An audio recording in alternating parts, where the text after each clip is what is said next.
So I hope that you can see my slide, my screen as well. So yesterday, on the first lecture class on Monday, we were talking about empirical and molecular formula, right? Empirical formula is the simplest whole number ratio of atoms. Whole number means there should not be any fraction. It is not like, it cannot be like, where is my pencil? It cannot be like H 0.5, 0.5 and O, or anything, or not O maybe 1 or something. It cannot be like that way. Oh, why don't I? H2O is water, right? H2O is water. So if I divide by 2, what will happen? H and O 0.5, right? I can write in this way as well, the same thing. But it is saying that empirical formula should be the simplest whole number. It cannot be a fraction. So this way it is not correct. 1 is the minimum number of atoms that will be in the formula for the empirical formula. First. Second is the molecular formula. Molecular formula is the actual number, the whole number, everything. By looking at the molecular formula, we understand that, oh, this is this molecule, this is that molecule. But empirical formula, you do not understand looking just simply at looking at it. It can be many things, or it can be different thing than what it is saying. So empirical formula is CH2O. This is the empirical formula for glucose. And this is the same glucose, or let's say is the sugar that we eat or drink with our drinks. But this is not. This is the same thing. These two are the same thing. But if somebody say that this is sugar and they want to eat this one, that will be very big no-no about it, because it can be other things. It can be dangerous. It is not probably it is not a food as well. So empirical formula, from empirical formula, we can just understand the concept, or we can get an idea of what this molecule can be. Okay, and how many atoms or what type of atoms in what ratio is there, but it does not tell us what is this molecule for. All right, so but molecular formula tells us exactly what it is. Exactly what it is. So I think we did it right last. Yeah, right. Okay, I'll just do it again. Calculate the empirical formula of an oxide of lead which contains 86.6% of lead. Oxide of lead. Oxide of lead means that of course there is an oxygen with the lead, right? So lead and oxygen is there in that molecule, and we have to find out the empirical formula, not the actual formula. Actual formula is molecular formula. It doesn't ask us to do the actual formula, but the empirical formula it asks me to do. So lead and oxygen is altogether is lead oxide. Lead and oxygen is altogether lead oxide, and then this lead oxide is we divide into the lead oxide, and the mass of lead oxide is 86.6% of lead. Of course, the rest is oxygen, because there is nothing else. Lead oxide, it did not say lead oxide chloride or lead oxide nitride. It didn't say anything. It's just a lead oxide. So when it say oxide of lead, so we just simply, we have to look at the simple way. So lead and oxygen is there. 86% lead, and the rest is oxygen. The oxygen, oxide is coming from oxygen, right? So 86% lead, the rest is oxygen in here, and then the simplest, the mole ratio. The mole ratio for lead and oxygen is 0.418 and 0.838. This is the the ratio of lead and oxygen. The simplest ratio is divide this mole ratio by the smallest number of or smallest ratio. For this case, it is 418.418 is the smallest. If we had another section, another column, and it was, let's say that chloride or something is here, and the ratio was 0.25 or something, then you know that this would be the smallest, and I would divide all three by this smallest one, right? But it is not the case here. It is not the case here. So there is only 2. So I will divide this 4, the bigger number, larger number by this smaller number, so that to get the simplest ratio.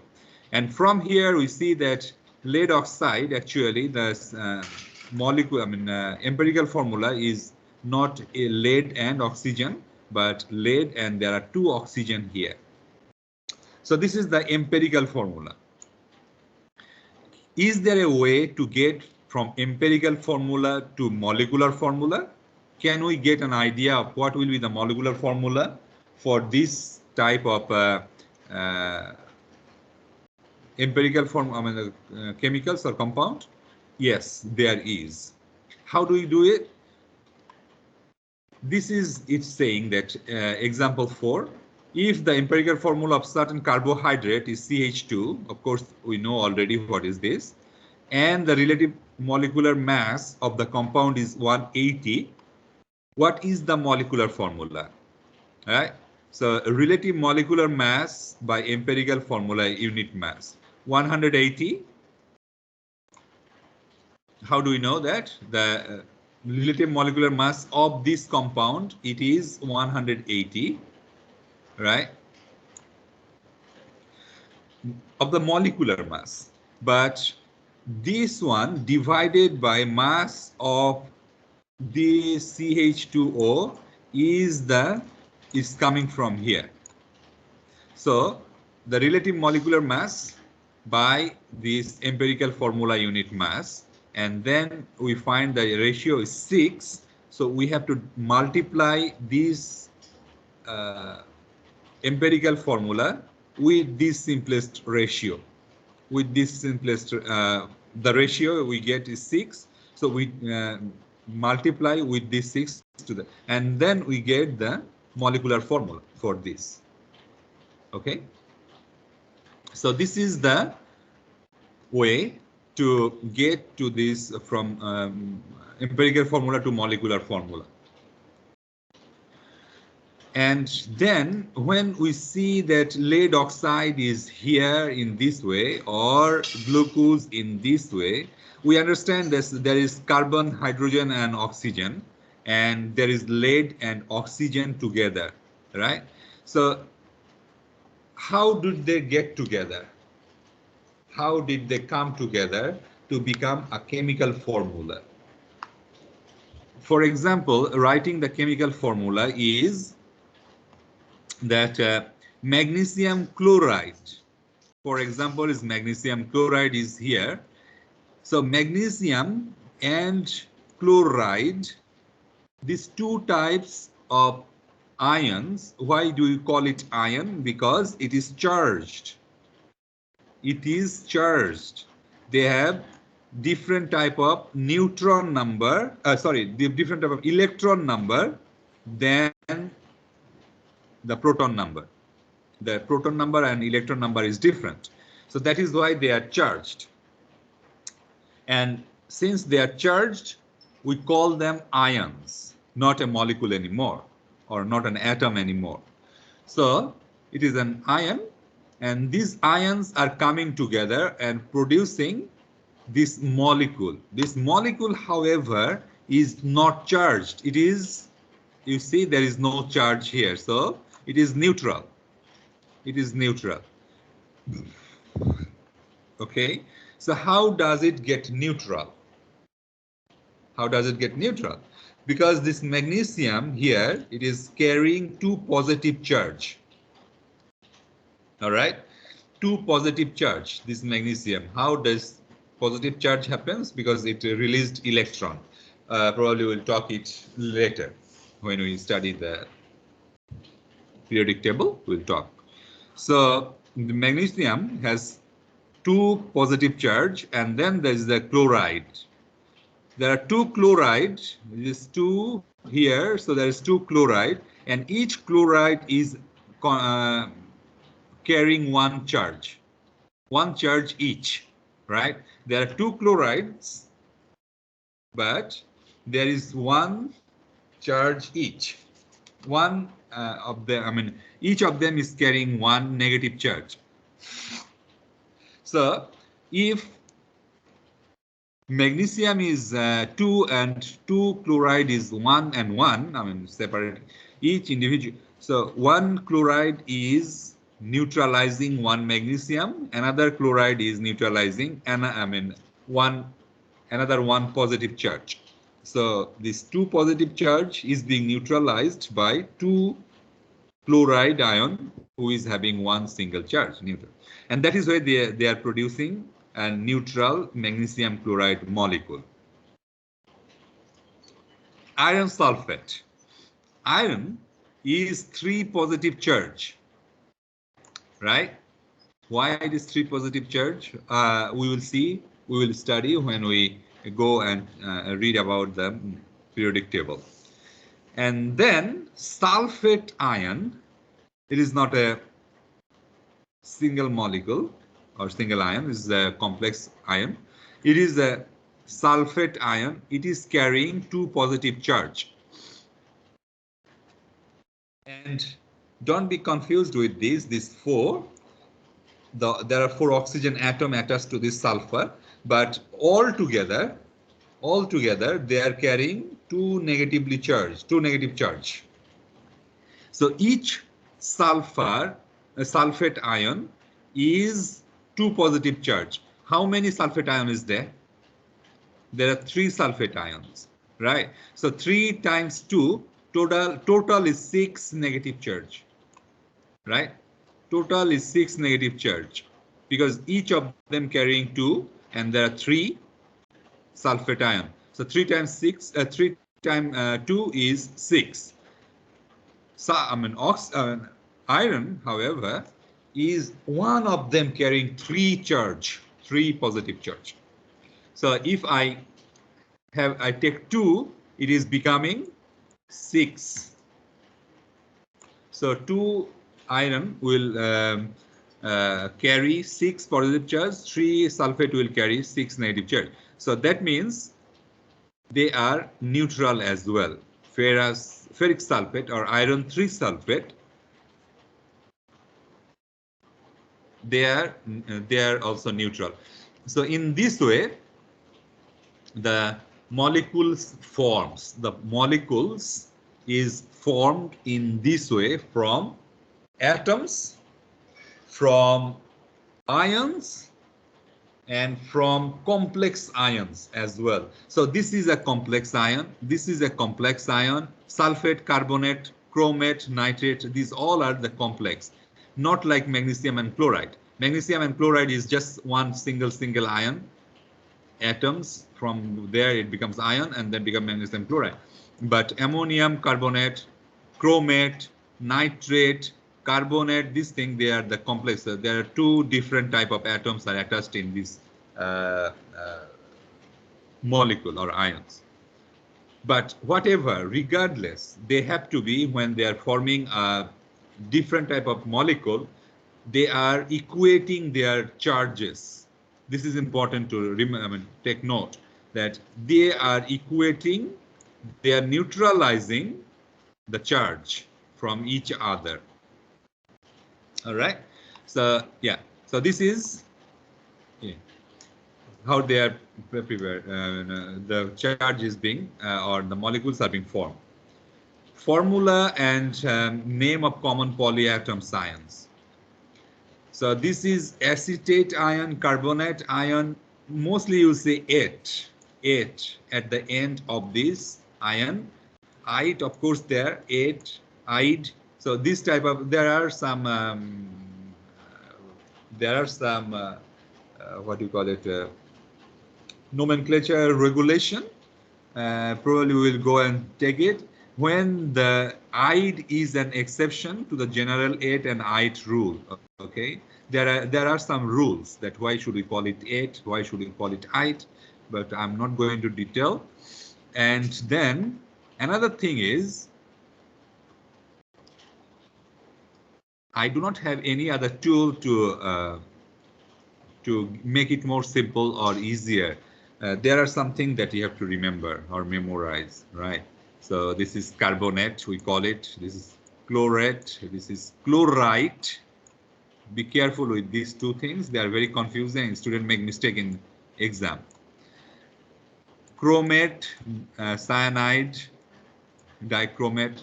So these are the things that it's not too much, but we don't need to memorize it. But if you see that, okay, I want to be very pro in these type of things, then you can. But actually, you don't need to. It's not required, but it is recommended that you try to memorize the name of this polyatomic ions. Okay. The number of moles. Have you ever seen a number, a mole? Anybody see a mole ever?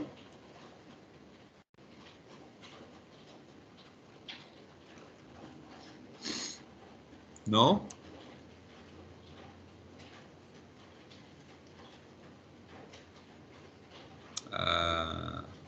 I show you a mole.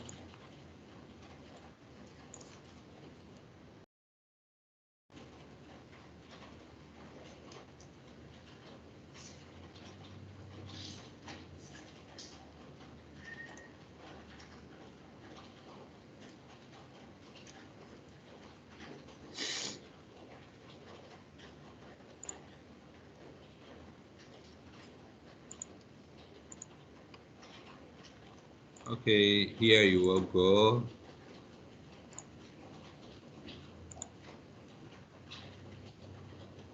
This is a mole. It's not mine. This is Wikipedia also telling that this is a mole. Right? Is it cute? I don't know. That was just to make fun of you. All right, so now the mole. If we ask you what is a kg, or what is a dozen, or what is a pair or ream, this thing, then we only understand that it is a collective or unit of different particles, right? Or a different certain amount of different individual particles. So when you say that a pair, a dozen, right? So this is, we know, understand. This is there are 12 in it. A pair means there are 2 in it. A ream is 250 in it. So this is for the molecule. It is so, or atoms. It is so small that we cannot get a pair. We cannot get a dozen. We cannot get a kg of atoms. And if we get a kg of the atom, it does not always mean that it will be the same for other atoms. All right, because atom has different mass. So what, how do we express them in a comprehensive way so that we understand as well and it is easier? Then it is, the name came as a mole. All right, it is the number of carbon atom in 12 gram of carbon. All right, because why 12 carbon? 12 gram of carbon, because when the number of mole this thing was developing, that time it was considered that the carbon is, it does not have any other isotope, it is very pure, only 12 is there, 12 gram of, carbon 12 is there, there is no carbon 13, no 14. But later, of course, we found out that the carbon 13, 14 is there. But still, the number of mole, the thing, mole, the concept is staying, and it is also serving quite nicely. So the Avogadro says that here in 12 gram of carbon 12, there are 6.2 power 10 power 23rd amount of atoms are there. All right. So there are carbon atoms are there. So this is a number of mole. So whenever we ask you what is the number of mole, what is the mole, you know this is the figure you have to tell. That okay, 6.023 times 10 power 23rd. This is the number of mole. What is the mole of 1 mole of pencil here? I think 1 mole of orange. It is the exact same number of orange in the basket. Okay, what is the number of mole of okay, good example is we are using the data, right? 1 GB of gigabyte, right? So 1 GB means how many megabyte? 1024, right? 1024 MB is 1 GB. If I say 1 mole of data, then how would you say? What do you say? 6.023 times 1023rd. This is the data. So, and do you know how big is this? Probably in your lifetime, you will never be able to finish this data. It is such a big, huge number. So, molar mass of sodium chloride is 58 gram per mole, right? So this 58.443 gram in 1 mole. So if we weigh it nicely and very precisely with very good integrity and patience, we measure 58.443 gram of sodium chloride and keep it in the container, right? So that I know or you know that this is 1 mole of sodium chloride is there. 1 mole of sodium chloride is there, all right? 58.443 gram, 1 mole of sodium chloride will be there. And this is how you look to this number of atoms. If you are at home now and you have a kitchen balance, right? If you have a kitchen balance, then go and weight the testings, the edible salt that we eat, the salt that we use for preparing our food. Go and measure this 58.443 gram of this sodium chloride, the salt. This is this much, and exactly this is what it looks to be 6.023 times 10 power 23rd number of atoms of sodium chloride are there. So collectively you can see the atoms together. To find out the number of moles, these formulas are quite helpful, and you should be very well versed with these formulas, because this is quite helpful and it saves time during the exam or anything, right? So number of moles is n over Na, that is number of the particles that I have at hand by the Avogadro's number. Avogadro's number is what? This is the Avogadro's number. So some of the things or formulas will be given in the exam for a formula sheet, but this type of universal thing, Avogadro's number, what temperature water boils, these type of things are the normal temperature, room temperature, 25 degrees. This type of thing is so established, and we consider that everybody knows it, and we will be talking about those number time and time again, so that this type of very common thing will not be given. So you should keep it in your, nicely in your memory, so that every time you need it, it comes out of your memory.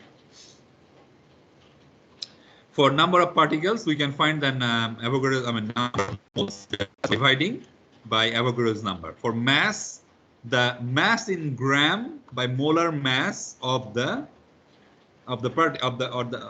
substance, molar mass of the substance. So if we divide gram over gram per mole, then gram and gram will be cancelled out and mole will stay, right? So gram, and the unit for this molar mass is gram per mole. So this gram and gram cancelled out, and the mole, of course, it is going up. So the mole is remaining for this number of moles here. For gases, this is also important. Be mindful. N equals PV equals by RT. P is the pressure in kilopascal, okay? It's kilopascal, it's not megapascal or anything. Volume in liters. If the volume is given 100 milliliter and you use it 100 milliliter, then you get straight 0, no marks. Not in milliliter, it should be in liter. You have to convert it to liter. R, gas constant, 8.31 joule per mole, and temperature in Kelvin. Temperature in chemistry always in Kelvin. And for solution, this is mostly we'll be using this thing, this one and these two will be using mostly for our calculation. So N equals C into V. I'm sure that most of you already know. And the V volume is liter as well. Don't make the mistake. Some students sometimes they say the milliliter, total wrong. For example, it says that calculate the number of moles in 4.1 times 10 power 24 molecules of methane. This many molecules of methane is there. So number of moles, how many number of moles of there will be there? How do you find it? 4.1 times 10 power 24 molecules of methane, right? Is there. So if we just divide by the Avogadro's number, we get the number of moles just following the number 1. It is number 1. So following the number 1 formula, we can find this. 36 gram of solid copper oxide. Copper oxide, what is the molar mass of copper oxide? Copper is 29, oxygen is 16. So from there we have to find out 63. Oh, copper is, sorry, 63, yeah, not 29. 63 plus 16. So divide 36 by the total molecular mass of copper oxide. This is how we find it. And how do you know? Do you know how to find a copper, atomic mass of different atoms? We will go there. Sure.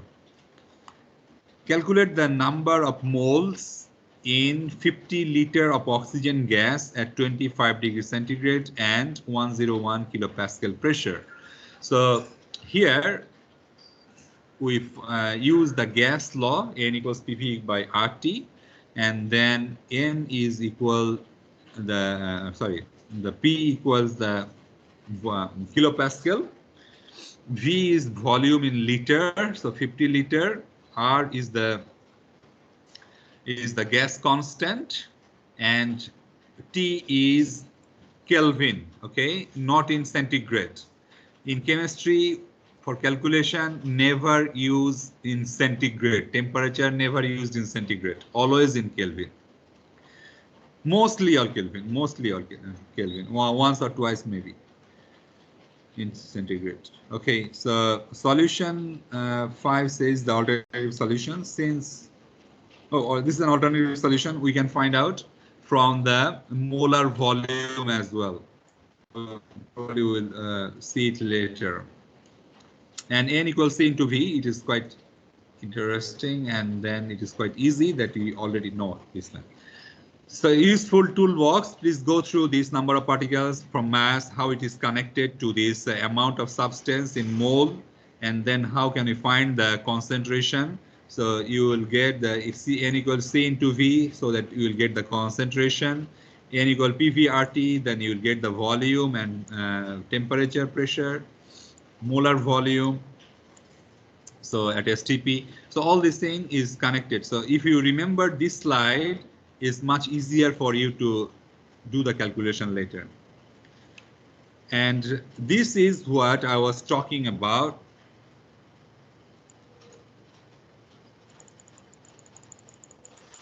Okay, so this is our periodic table. You can go to P table, and this is on internet, P table, that is also nice one. So for here, this is the hydrogen, right? Is the hydrogen number 1 is not number 1, it is the atomic number. As it says, the atomic number, that means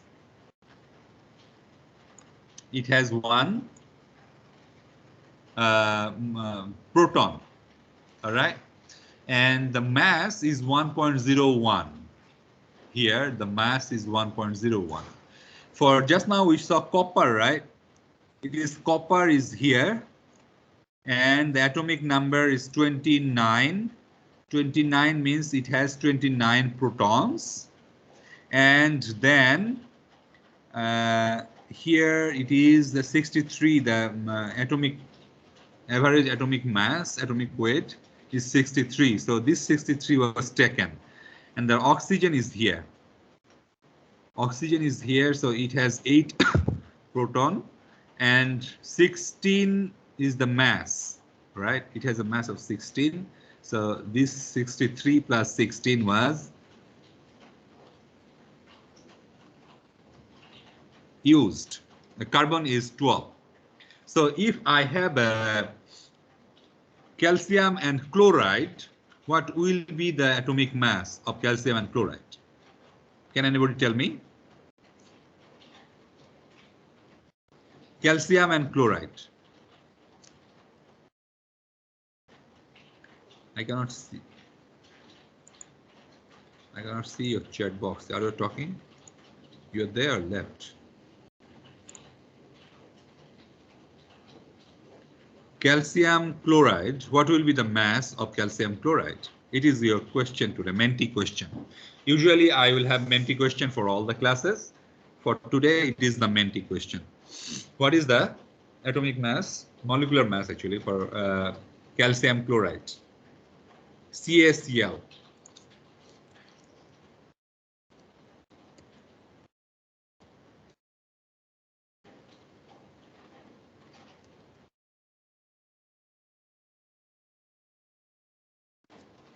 Can you find it from the atomic the table?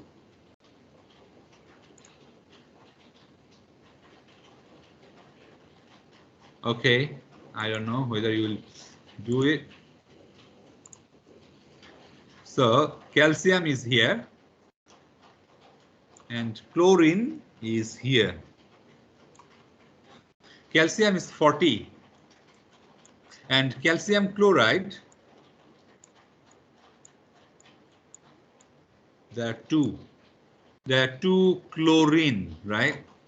Oh, I think I sent in the chat box not correct one. So this is calcium chloride. There are 2 chloride is needed. So this is calcium and this is chlorine. Okay, so calcium chloride. So calcium is 40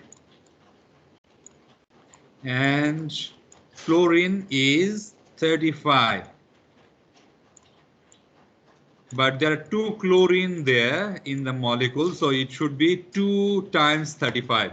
If there were 3, it should be multiplied by 3. Altogether, what is the value now? 110, right?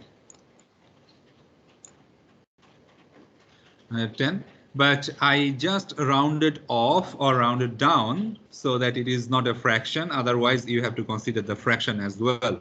0.45. To be precise, please consider the fraction as well. All right, so this is, yep.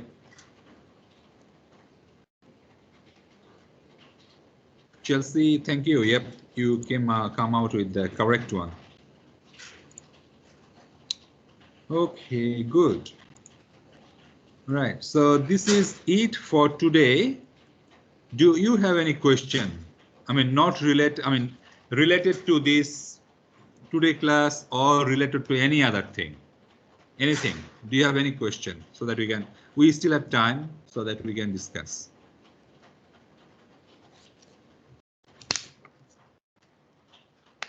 Anyone has any question?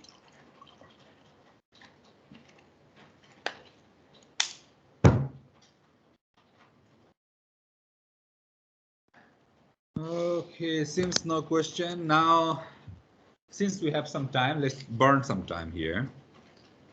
And then I'll stop recording.